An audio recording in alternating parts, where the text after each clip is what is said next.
Hello, হ্যাঁ আমি দুর্জয়, নমস্কার। যেমন কথা ছিল 90 স্পোকেন ইংলিশ এর বিষয়। তো আজকে 90 স্পোকেন ইংলিশ ক্লাস আরম্ভ হতে চলেছে। প্রথমে বলছি আজকে আমরা দুটো তিনটে জিনিস নিয়ে আলোচনা করব। ওয়ার্ড কি জিনিস, সেন্টেন্স কি জিনিস। ওয়ার্ড হচ্ছে কোনো শব্দকে ওয়ার্ড বলা হয়, মানে ইংলিশ অ্যালফাবেট এ থেকে জেড এর মধ্যে যে সমস্ত শব্দ আছে সেই শব্দগুলোকে ওয়ার্ডস বলা হয়, অ্যালফাবেটগুলোকে ওয়ার্ডস বলা হয়। আর কিছু বা শব্দগুচ্ছ যখন কিন্তু মিলিত হয়, তখন মিলিত হয়ে কোনো সেন্টেন্স বা বাক্য তৈরি হয়, তখন তাকে বলা হয় সেন্টেন্স। মানে ওয়ার্ডগুলোর মিলিত রূপই হচ্ছে সেন্টেন্স। এক বা একের বেশি ওয়ার্ডগুলো নিয়ে একটা সেন্টেন্স তৈরি করা হয়। এখন বিষয়টা হচ্ছে সেন্টেন্স। সেন্টেন্স আমাদের মোটামুটি চার প্রকার হয়। চার প্রকার সেন্টেন্স কি না, affirmative sentence, negative sentence, interrogative sentence আর নেগেটিভ ইন্টারোগেটিভ সেন্টেন্স। তো এই চারটে বিষয় নিয়ে আমরা পরে আলোচনা করছি। তা আজকের বিষয়টা হচ্ছে যে কিভাবে আমরা ওয়ার্ডস অ্যাড করে সেন্টেন্স তৈরি করব। মানে ধরুন তিন চারটে ওয়ার্ড, মানে এক বা একের বেশি শব্দ দিয়ে আমরা কিভাবে একটা সেন্টেন্স তৈরি করব এবং টপিক তৈরি করে তার উপরে আমরা কনভারসেশন করব বা আমরা তার উপরে কোনো সেন্টেন্স তৈরি করব। বাক্য বা সেন্টেন্স তৈরি করা তখনই পূর্ণতা পাবে যখন সেটা একটা সুন্দর সেন্টেন্স হবে। সেন্টেন্সের দু রকম প্রকার হয়, একটা হচ্ছে সিঙ্গুলার আর একটা হচ্ছে প্লুরাল। সিঙ্গুলার বলতে যদি একটা ব্যক্তির সম্পর্কে কোনো কথা বলা হয় তাহলে সেটা হচ্ছে সিঙ্গুলার।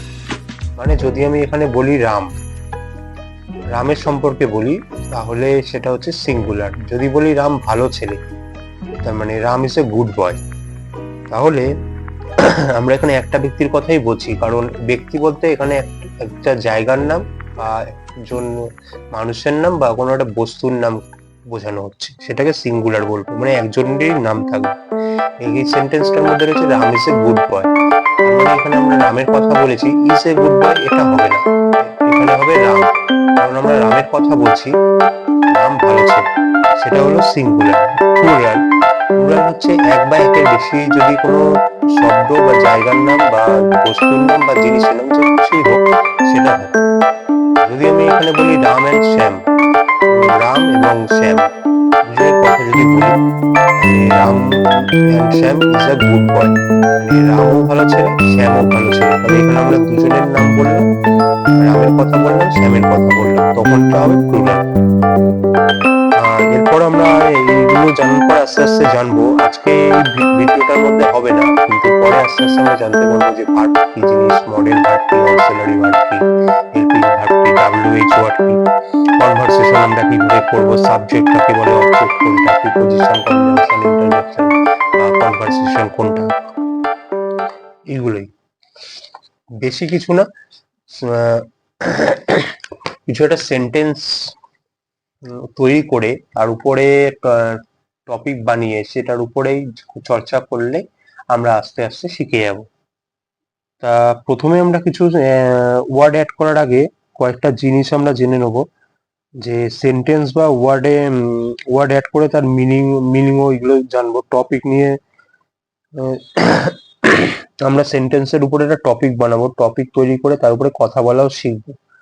তারপর তার আস্তে আস্তে মিনিং জানবো, সেগুলো প্র্যাকটিস করা শিখবো, সেগুলো ডে টু ডে আমরা কিভাবে ইউজ করব সেইগুলো শিখবো। এটা একটা 90 ডেজ এর কোর্স থাকছে, তা আস্তে আস্তে ভিডিও আপলোড হবে, দেখুন। ডে 1 ডে 2 করে থাকবে, প্রতিদিন একটা করে টপিক থাকবে, সেই টপিকের উপরে প্রথমে আমরা আলোচনা করব এবং সেন্টেন্স তৈরি করব। সেই টপিকটা শেষ হয়ে গেলে তারপরে আমরা সমস্ত ভার্বের দিকে আসবো আস্তে আস্তে, এসে আমরা পুরোপুরি একটা ফুল কোর্স অ্যারেঞ্জ করছি এরকম। Thank you.